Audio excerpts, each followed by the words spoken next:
Good afternoon, everyone. My name is Shaifadzilla Omarali, and I am from the University of Manchester from the School of Education, Environment and Development. I'm here to present a paper with the title being Investigating the Reciprocity of Interviews with the Online Learner Profiling Questionnaire as an instrument of triangulation and in-depth data acquisition, a pilot study. As the name suggests, this paper reports on a qualitative interview-based study that is one half of a mixed method research on the topic of online learner profiling. For your information, this paper is a continuation to an earlier quantitative study that incorporated a self-designed questionnaire called the Online Learner Profiling Questionnaire, or the OLP. The results and findings of this earlier quantitative study has been presented during the e-learning and distance education network research workshop held in Oldenburg, Germany last year and can be found in its conference proceedings. For clarity in my presentation today, I would like to briefly describe what the earlier study was about, in particular, the Online Learner Profiling Questionnaire. The Online Learner Profiling Questionnaire came about after reviewing the various approaches used by researchers in profiling learners. These included using learning modules and constructs such as learning styles, digital literacies, digital nativeness, models of technology usage such as the technology acceptance model, the lazy user model, and even time-tested theories such as multiple intelligences, personality, study habits, motivation, and so on. Now, a comprehensive search on the literature of learner profiling generated hundreds and thousands of papers on the topic. The trend of these papers were, however, similar, in the sense that they attribute the findings, or lack thereof, to the theory that they have based their research on. For example, a study based on learning styles will likely describe its findings based on the model learning styles. This is what can be described as Campbell's law, when we use predetermined theories to explain a phenomenon based on the theory and nothing else.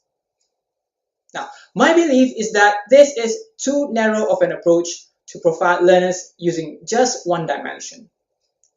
Learners who we know are represented by an extensive array of dimensions: intelligences, motivation, preferred learning styles, digital literacies, study habits, and so on.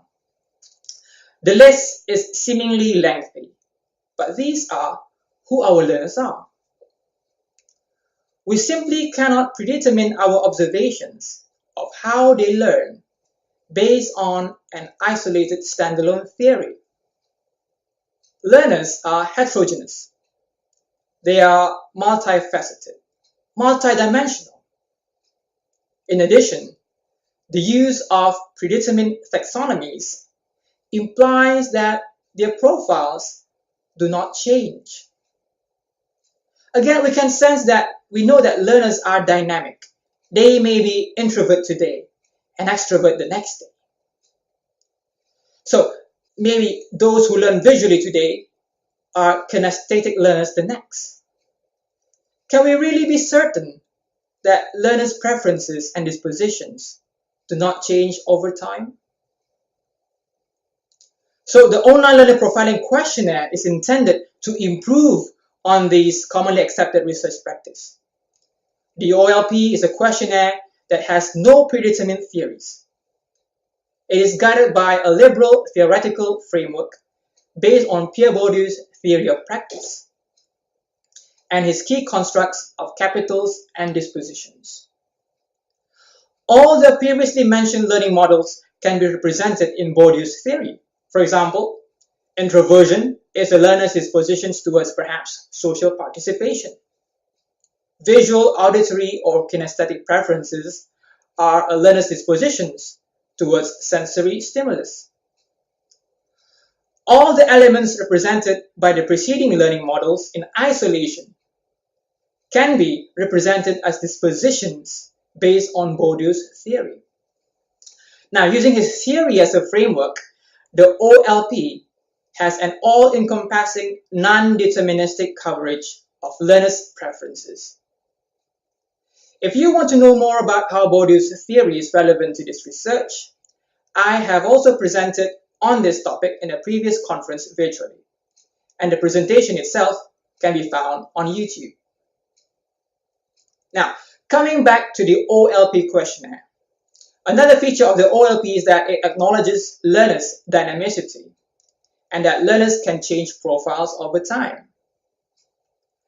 The way that it maps learners' profiles as interlinking with one another allows us to observe and predict the likelihood of learners' profiles changing over time.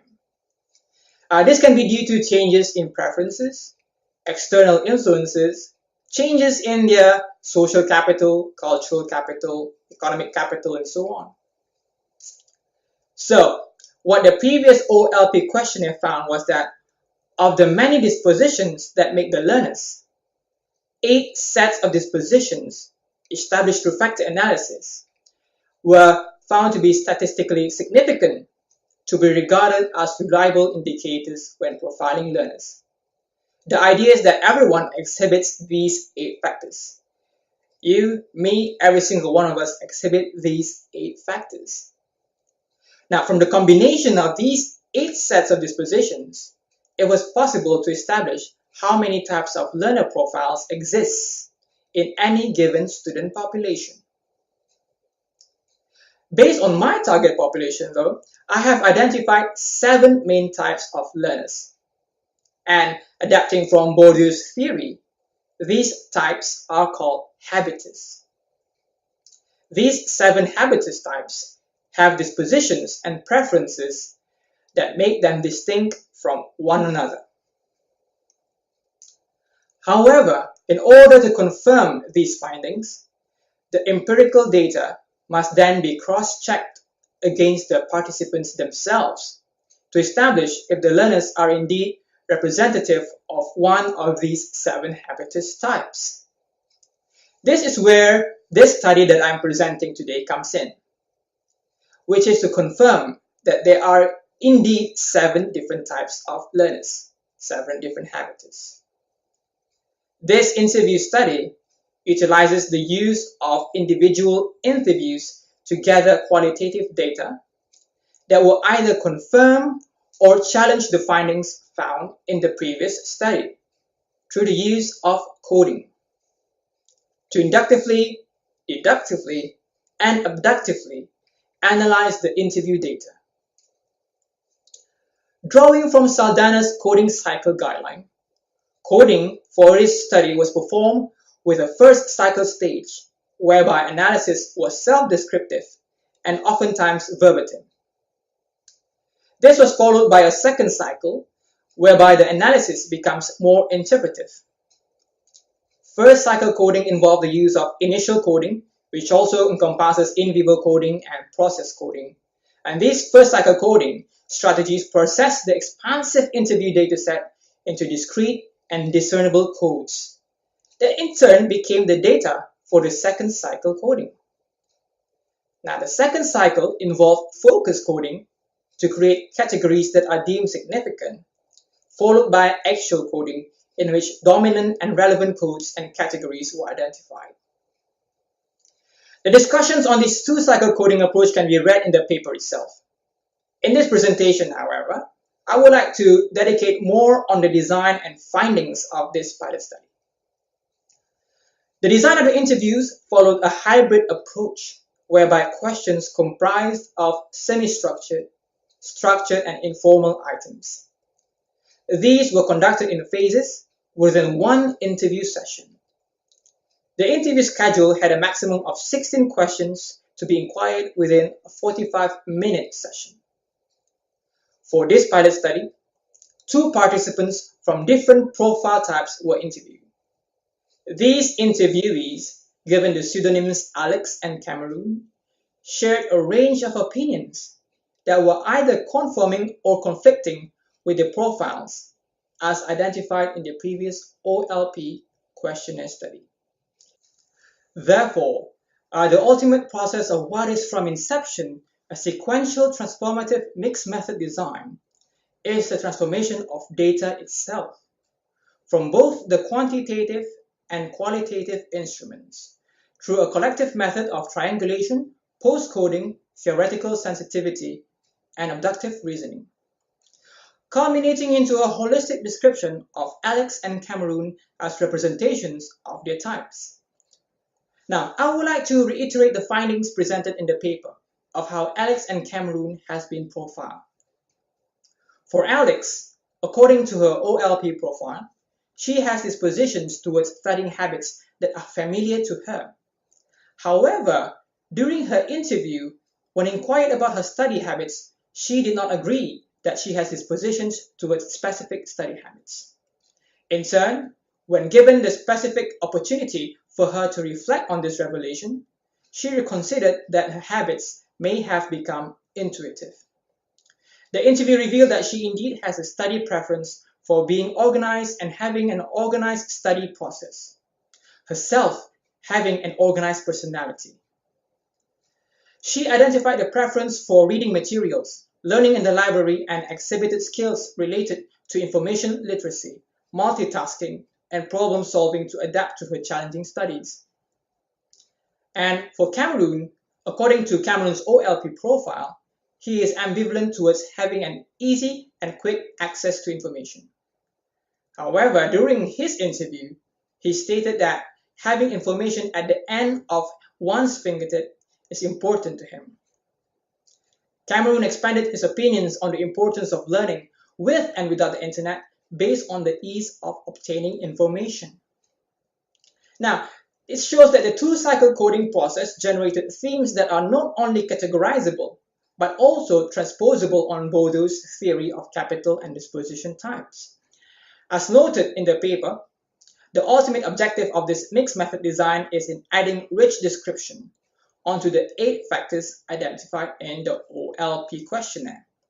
Basically, the OLP questionnaire identifies how many different habitus profiles are present in the student population, in this case 7 types.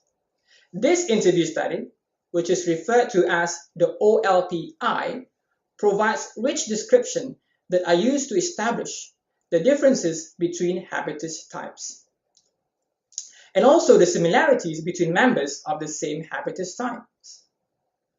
Currently, this pilot interview only analyzed representatives from 2 habitus types. It is expected, however, that the coding procedure is applicable to describing any of the 7 habitus types. To conclude, I would like to reiterate the last few paragraphs of the paper. As a triangulation and in-depth data acquisition instrument, this pilot study managed to establish the contribution and reciprocity of the interview method to the 8-factor model identified by its quantitative instrument counterpart, the OLP questionnaire. With regards to the analytical coding technique employed by this study, the findings establish discernible themes and categories that agree with the themes and categories in the OLP questionnaire and Bourdieu's theoretical framework. The main idea of Bourdieu's framework is that all the identified dispositions, capitals, and traits are intricately linked to create an embodiment of the learner in the form of a habitus. This interview study was found to enrich the empirical evidence on the presence of different habitus types through negotiations between the interviewer and interviewee on learner behaviors and dispositions when engaging with online learning tools and environment.